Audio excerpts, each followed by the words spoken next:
Hai, Assalamualaikum solihah. Bagaimana kabar kalian? Semoga sehat selalu ya. Selama pandemi, belajar dilakukan di rumah. Belajar adalah tugas utama siswa.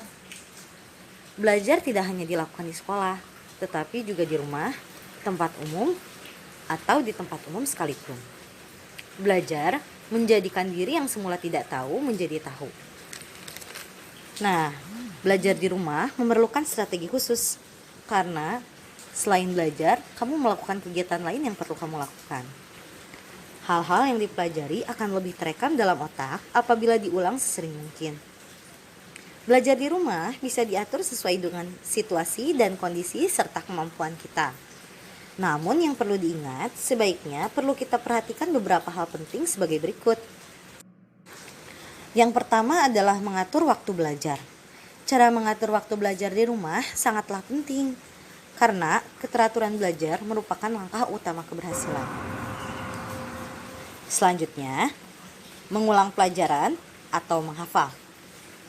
Menghafal atau mengulang pelajaran dapat dilakukan dengan cara membaca dan menyimak buku pelajaran. Nah, Ibu akan kasih tahu nih beberapa cara menghafal. Yang pertama adalah memahami tujuan dan materi pelajaran yang dihafal. Yang kedua, mengatur waktu menghafal karena otak memiliki keterbatasan ya. Yang ketiga, menghafal dilakukan secara terus-menerus dan disiplin. Selanjutnya, ciptakan suasana tenang, karena dengan suasana tenang, kita dapat menghafal dengan baik. Yang kelima, bila ada kata-kata atau kalimat yang sulit dihafal, dibaca dengan suara nyaring berulang-ulang. Yang keenam, istilah bahasa Latin hendaknya dibaca berulang-ulang sampai hafal. Selanjutnya yang terakhir, rumus-rumus, simbol-simbol, dan logaritma dari matematika dan IPA harus sering diterapkan dalam latihan, sehingga akhirnya dikuasai dan dihafal. Nah, itu dia cara-cara menghafal atau mengulang pelajaran. Kemudian, hal yang perlu diperhatikan selanjutnya adalah membuat ringkasan. Dalam belajar di rumah, selain mengatur waktu pelajaran dan menghafal pelajaran, kita juga perlu membuat ringkasan. Berikut, Ibu akan paparkan lagi cara-cara membuat ringkasan. Yang pertama adalah menandai pada hal yang dianggap pokok atau penting dari bahan pelajaran yang dibaca dengan menggarisbawahi atau diberi stabilo. Selanjutnya yang terakhir, membuat kerangka ringkasan atau bagan berdasarkan hal-hal yang telah ditandai tersebut agar memperoleh gambaran secara keseluruhan. Yang perlu diperhatikan juga dari cara-cara belajar di rumah adalah membaca dengan baik.